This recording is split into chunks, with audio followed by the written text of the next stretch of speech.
The Central Investment Proposition, or CIP, is simply a tool to allow effective investment management sitting between the advisor and the client, a relationship which is the core strength of our business.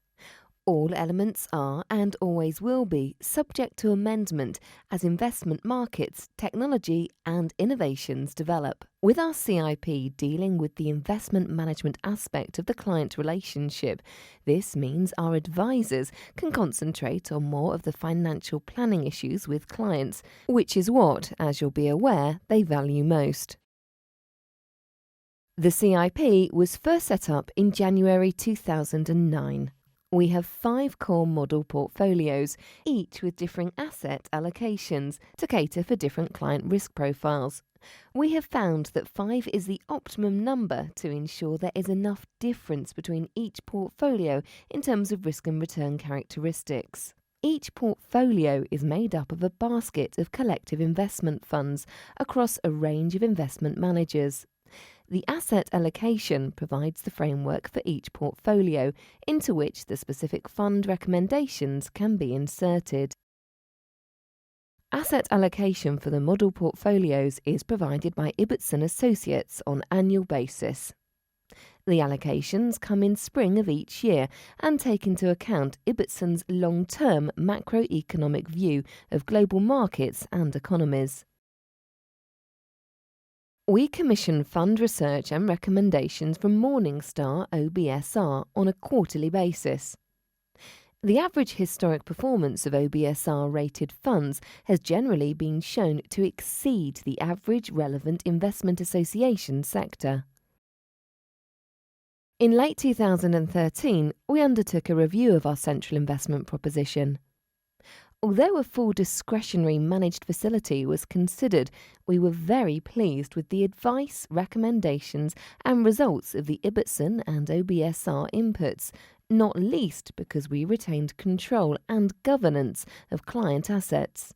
However, we concluded that some sort of discretionary overlay sitting on top of the existing framework could offer some enhancements. We therefore chose Tatton Investment Management's discretionary overlay service, which answered many of the questions raised during the CIP review, and we have found this to significantly enhance our investment management process.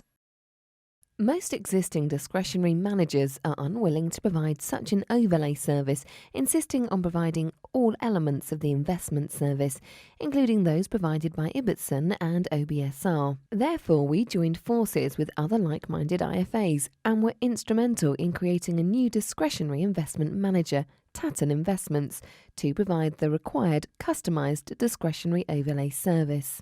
Ascot Lloyd, therefore, has a small equity stake in Tatton Investment Management. Tatton is run by Lothar Mental and his team. Prior to Tatton, Lothar was the Chief Investment Officer for Octopus Investments, running a multi-manager fund business with £1.6 billion of assets. Before that, he held senior positions at some of the biggest investment managers in the UK.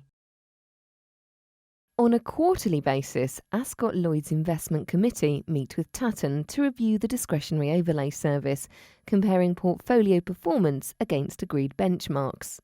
Future market expectations and planned strategy changes are also discussed. Extracts of the notes from this meeting, together with any updated literature and performance information, is issued to Ascot Lloyd advisors shortly after each meeting.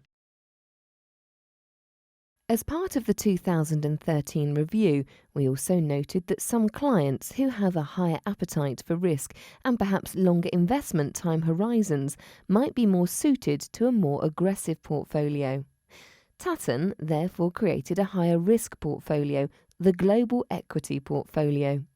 This has no exposure to lower risk assets, and the higher risk assets have a greater exposure towards emerging markets and more speculative funds.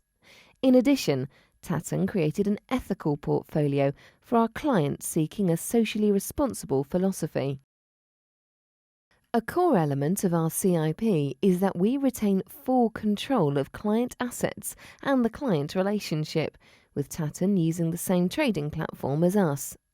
This platform is Ascot Lloyd branded to keep a consistent image in the eyes of our clients, and also provides access to all available tax wrappers needed within our financial planning service. The platform also enables clients to have 24/7 access to online portfolio valuations, in addition to the half-yearly paper-based valuations. Our central investment proposition also caters for clients with lower investment amounts, where lower cost alternatives may be more suitable, and includes a range of multi-manager funds. At the other end of the spectrum, where for whatever reason our CIP isn't appropriate, we have access to a panel of discretionary managers, with each having a particular specialism or USP that sets them aside from other firms. In all cases, we will continue to retain control over the client relationship and client assets by using the wrap platform wherever possible. We would not normally expect the discretionary manager to have direct contact with our client, with Ascot Lloyd Financial Services maintaining control of all client communication as part of our client relationship management. When considering how our CIP caters for clients' long-term savings, it is important to bear in mind some of our other core beliefs. 1. Income is just withdrawals from a portfolio, irrespective of whether those withdrawals are made up of income yields achieved or encashed capital gains.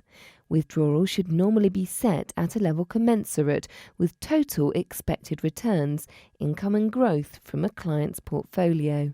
2. Portfolios are not managed with clients' capital gains tax allowances in mind. Investment decisions will be made on their own merit, with the objective of achieving desired investment outcomes. The inclusion of appropriate tax wrappers around clients' portfolios will be geared to maximise tax efficiency. 3. We do not make decisions on when to invest or in cash based on any thoughts or perceptions of whether the time is right given market conditions, as one cannot know for sure when the markets are at the top or the bottom. History is littered with examples of such inappropriate decisions. Encashments will be made when withdrawals are needed or planned for. Discussions during client reviews or ad hoc client requests will determine when withdrawals are required, and if those timeframes are relatively short, we will advise a switch to cash or cash equivalent to avoid market risk well before the withdrawal is required, normally at least a year or two. 4. In general terms, if a client is looking to take regular withdrawals from a new investment amount, we would normally suggest keeping at least a year's worth of withdrawals in cash before investing the balance. Thereafter, any regular withdrawals are taken by regular encashments from the portfolio. 5. We don't believe in stochastic modelling. That is, having lots of different pots of money with differing risk profiles due to the time horizons of each. We believe that long-term assets should be invested in one portfolio with the appropriate mix of assets to achieve longer-term goals. Any shorter-term cash requirements can be catered for by planning encashments well in advance of the required dates as part of the regular review process.